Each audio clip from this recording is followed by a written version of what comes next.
जो antemortem inspections के लिए जो first and most important requirement है वो प्लेस है। Lairage is the place where we provide rest of the animals or rest of the food animals as well as we can be for anti-mortem examination. In the lairage, we also provide feeding and watering as well as treatment of the animals.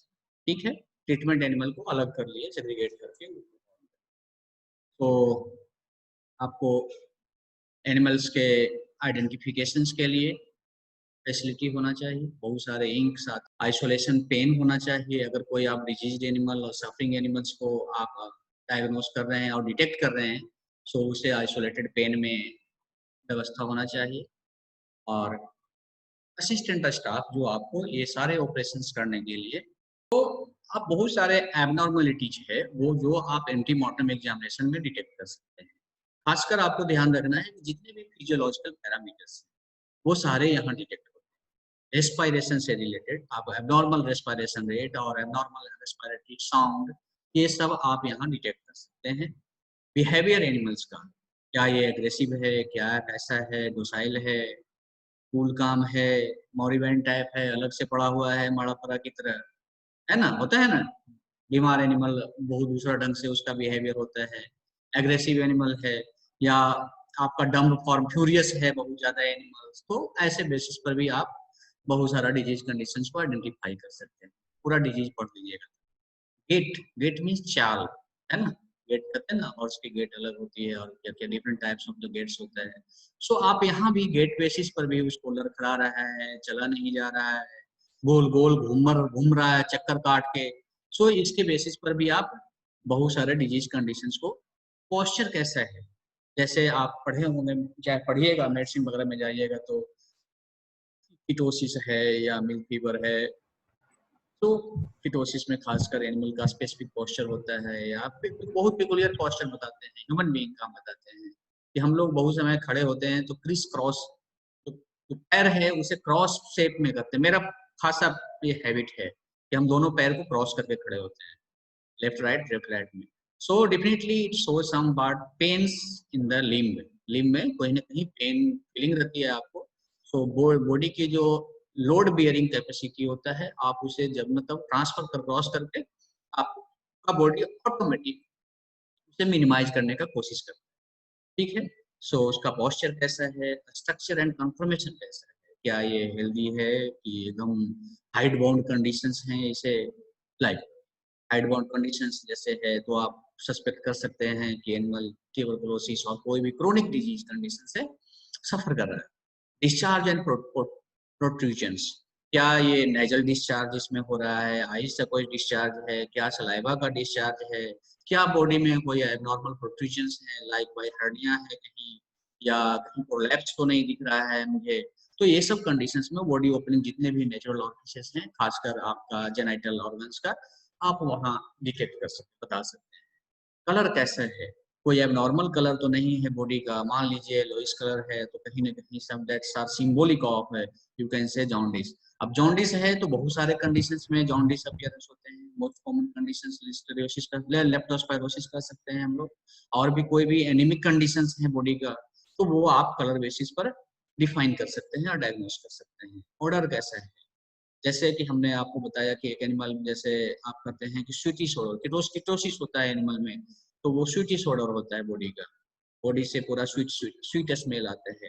तो उस conditions में like wise और भी कोई abnormal अगर order आपका आता है, जस्ट मैं एक एग्जांपल दे रहा हूँ आपको, तो आप उसमें भी कोई ना कोई डिजीज कंडीशंस को आप वहां से डायग्नोसिस कर सकते हैं। एंड टेम्परेचर, दैट इज, मैं समझता हूँ कि ये टेम्परेचर जो है, थर्मामीटर जो है वेटरनरी की और कोई भी डॉक्टर्स की एक जान है।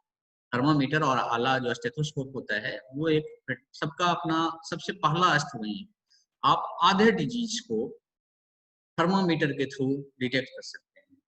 जब आप पूरा डिजीज पढ़ लीजिएगा, कोई भी सिस्टेमिक डिजीज होगा तो कहीं ना कहीं थर्मामीटर माने फीवर होगा उसे, और भी बहुत सारे डिजीज कंडीशन है जिसमें हाई फीवर होता है, ऑफ फीड होता है, मजल्स, ड्राई मजल्स होता है। सो लाइक वाइज आप टेम्परेचर मॉनिटर करके भी वो नॉर्मल एनिमल नॉर्मल है कि नहीं है आप बता सकते हैं। तो अब वन बाई वन थोड़ा हम देखते हैं, हम लोग जस्ट आप सब कुछ डिस्कस करते हैं वहीं से। सर हाँ सर थर्ड पॉइंट ये जो गेट था सर वो नहीं समझ में आ पाया था। गेट मीन्स क्या होता है पहले ये बताओ।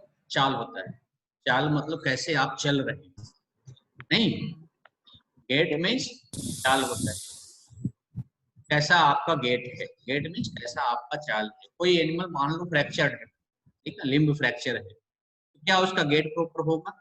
हर का एक अपना गेट होता है, हॉर्स में डिफरेंट नहीं सर, टाइप्स है। कभी नहीं होगा सर एक समान। हाँ तो प्रॉपर नहीं होगा। तो लाइक भाई आपको एनिमल्स अगर गेटिंग में चल रहा है, दौड़ेगा आगे गया, घूम गया चक्कर काट के, या राउंड राउंड राउंड राउंड घूम रहा है, तो बहुत सारा डिजीज सर्कलिंग कंडीशन डिजीज में भी। ना, सर्कलिंग। तो ऐसे करके आप जो पूरा पढ़ लीजिएगा, पूरा वेटनरी साइंस पढ़ने के बाद ही बहुत सारा आइडिया आता है, ठीक है। तो अभी आते हैं detail by detail, one by one आते हैं, गेट भी होगा इसमें, ठीक है। तो वहां पे थोड़ा और डिस्कस करेंगे, एक दो एग्जांपल हो सकता है, ज्यादा निकल जाए वहां। सो रेस्पिरेशन है कॉमनली जो है कि आप फ्रीक्वेंसी ऑफ रेस्पिरेशन, जो इसे नॉर्मल टर्मिनोलॉजी में हम लोग कह सकते हैं कि अगर ब्रीथिंग पैटर्न होता है जो नॉर्मल से अगर डिफरेंट है, सो वैसे एनिमल को आप सस्पेक्ट कैसे रनिंग में डाल सकते हैं। तो कैटल है, बफेलो है, सीप है, गॉट है। तो इसके कंडीशन में जो रेस्पिरेशन टाइप जो होता है वो प्रिडोमिनेंटली एब्डोमिनल रेस्पिरेशन होता है, रेयरली कॉस्टो एब्डोमिनल। जो मूवमेंट होता है बॉडी का वो आपको दिखेगा एब्डोमिनल, कॉस्टो एब्डोमिनल समटाइम। अब इसमें कोई भी एबनॉर्मलिटी जाती है रेस्पिरेशन में, जस्ट लाइक आप कह सकते हैं कि रोरिंग है, स्नोरिंग है। सो स्नोरिंग आप ये जो नाइजल सिस्टोसोमियासिस है, मान लीजिए कि अगर एनिमल सफर कर रहा है नाइजल सिस्टोसोमियासिस, नाइजल सिस्टोसोमा का जो सिस्ट है नोज के अंदर में बना, क्लिनिक्स में आपको केसेस मिलेंगे, फिल्म कंडीशंस में मिलेंगे, तो सर्जिकल ऑपरेशन करके या इनकी वजह से ड्रग चला के आप उसे ठीक कर सकते हैं। तो वैसे कंडीशंस हैं तो आप यहाँ प्रॉपर, और मान लीजिए उसे सिंपल वर्ड में कहिए तो सर्दी हो रखी है, तो क्या दोनों का जो रेस्पिरेशन साउंड होगा वो इक्वल होगा? कभी नहीं होगा। आप इजीली ये सब चीजें डायग्नोस कर सकते हैं, एंटीमॉर्टम एग्जामिनेशन में हर चीज इजीली होता है। सर कोस्टो एब्डोमिनल में रेस्पिरेशन में सर कैसे मूवमेंट होगा सर, किधर कैसे होगा? थोरेसिक का भी होगा और आपका एब्डोमेन भी दिखेगा, दोनों दोनों का मूवमेंट होगा। फिजियोलॉजी में क्या कर रहे थे, पढ़ना था तो आया होगा ना वहाँ, क्या सर?